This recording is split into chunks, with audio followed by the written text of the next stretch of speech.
Toate nu erau pierdute. Ce vorbești?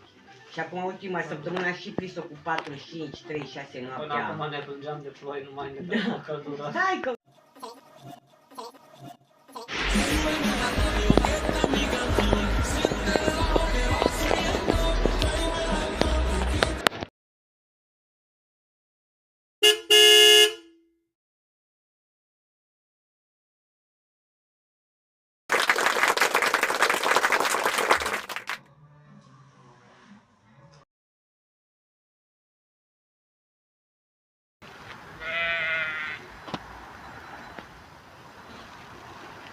Mai auzit, Agiai? Mai auzit, Max? Oh, că-i cald, mă. O trebuie să mai pun. M-am găsit, mă. Ai găsit ochelarii? Ia filmez. Ești acasă, Mărioară? Era o ziua normală. Fumam cam tot de una împreună. Când a pățit, a venit un porc. Mâine, mamă, mâine nu cred că mai mergem undeva și...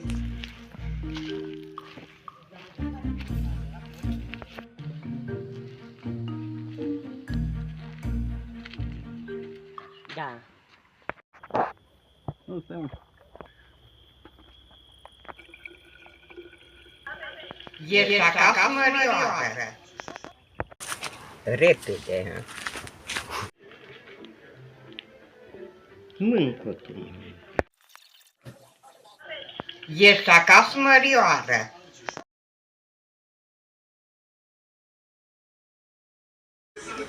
Da. Și la... Ce vrea?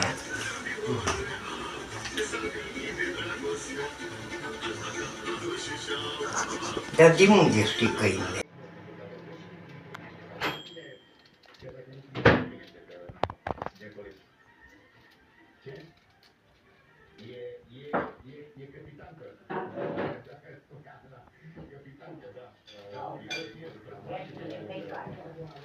Păi s-a încălzit?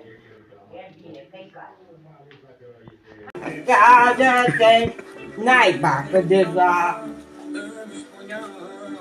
te lasă omul, da.